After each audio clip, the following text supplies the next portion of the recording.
Imagine working tirelessly day after day, doing everything you can to make ends meet, yet still feeling stuck. You're working hard, but nothing seems to change. Every step forward feels like you're taking 2 steps back. We've all been there. It's frustrating, isn't it? This struggle isn't just about working hard, it's about working smart. The most important question to ask is, why do some people, despite their constant hard work, continue to face economic hardships? Why does it feel like no matter how much effort you put in, the results are never quite what you expect? The truth is, the root cause often lies in a lack of proper financial management and planning. It's not that the effort isn't there, but the approach might be wrong. In fact, there's a story that perfectly illustrates this scenario. It's about a man who worked for many years, pouring all his energy into his job, hoping for a breakthrough. He did everything right, worked long hours, gave it his all, but the reality was harsh. Despite his hard work, he couldn't see any significant change. It was as though life was determined to keep him in a loop, and no matter how hard he tried, he just couldn't break free. This man, like so many others, thought that success came only through relentless effort. But as he soon discovered, it's not just about putting in hours of work. It's also about managing that work effectively. It's about understanding how money flows, how it needs to be controlled, saved, and invested in the right places. Without this knowledge, hard work alone isn't enough. One day, feeling defeated, this man sought the wisdom of a respected elder in his city, a man named John. John was a figure known for his practical insights and deep understanding of life. People said he had the answers to all the difficult questions. So our man approached him, desperate for guidance. "John, I've worked hard all my life. I've given it everything I have, but nothing ever changes. I'm still struggling.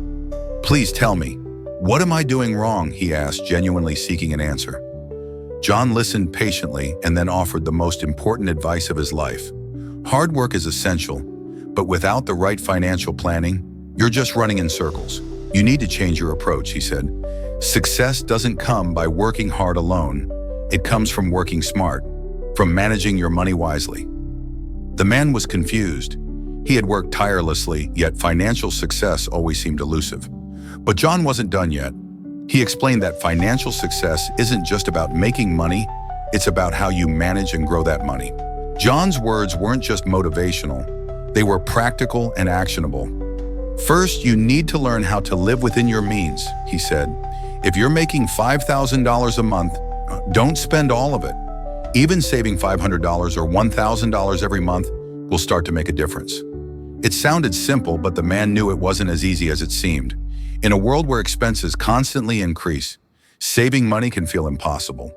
But John stressed that these small steps were what would eventually create financial freedom. "Next, learn to prioritize your spending," John continued. "If you're making $5,000, try to save at least $500 to $1,000. If you're making $3,000, save $500. It's all about making those small adjustments over time. Cut down on unnecessary expenses. Find ways to spend less on things you don't need." The man was surprised by the simplicity of the advice. It wasn't about cutting out luxuries entirely. It was about making smarter choices with the money you already have. "But what about the future?" the man asked. "What if I want to achieve something bigger, like owning a house or starting a business?" John smiled. "That's where the next step comes in. Start building an emergency fund. Life is unpredictable. You never know when an accident or job loss might happen. Having money set aside for such emergencies will keep you from falling into debt." The concept of an emergency fund clicked. It was like a safety net that would protect you in times of crisis. It wasn't just about saving money for fun or luxury. It was about preparing for the inevitable rainy days in life. But John didn't stop there. Once you've got your finances in order, it's time to think about growth. "You need to start investing," he said. "Your money should work for you. When you save, you accumulate. But when you invest, your wealth grows." The man was intrigued. "Investing? But where do I start?" John explained, "It's not about risky ventures or trying to get rich overnight. It's about long-term investments in things that will steadily grow your wealth. Invest in courses to improve your skills, buy tools that will help you earn more, or put your money in businesses that have long-term potential." John emphasized that investing wasn't just for the rich or the elite. Anyone, no matter their income level, could start investing wisely. The key was understanding that small, smart investments today could yield significant returns. As the man sat there absorbing John's words, it felt like his entire perspective on life was shifting. He had always thought that the only way to succeed was by working harder, but now John was teaching him that there was more to it. Life wasn't just about endless effort. It was about strategy, planning, and making the right choices along the way. John continued, "Passive income isn't just a luxury for the wealthy. It's something everyone can aim for. Whether it's through investments in stocks, real estate, or creating a business that operates without needing your constant attention, the goal is to create multiple income streams. This way, your money starts working for you, and you don't have to trade your time for every penny you earn." The man's mind started racing. "But John, how do I even begin? How do I create these income streams?" John chuckled softly, sensing the man's apprehension. "I know it sounds like a lot, but take it one step at a time. You don't have to make big, risky moves right away. Start small and slowly build on it." John's advice became even more practical. Start by learning how to manage the money you already have. It's the foundation of everything. If you can't manage your money now, you won't be able to manage more when it comes. It's like building muscle. You start with light weights, and as you grow stronger, you can take on heavier challenges. The man nodded, taking mental notes.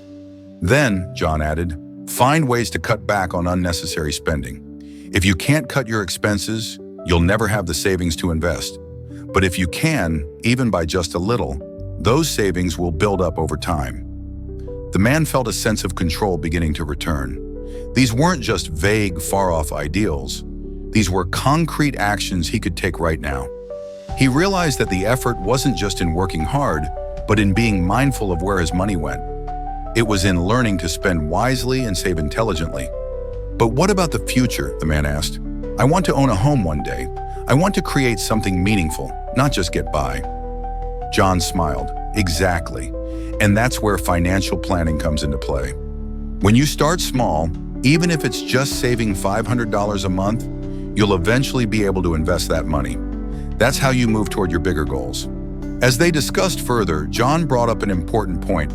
Don't put all your eggs in one basket. Diversify your investments. This means don't rely on just one source of income or a single investment. The man listened closely, absorbing John's wisdom. "How do I diversify?" he asked. John's answer was straightforward. Start with low-risk investments like mutual funds or index funds. Once you feel comfortable, consider stocks, real estate, or starting a side business.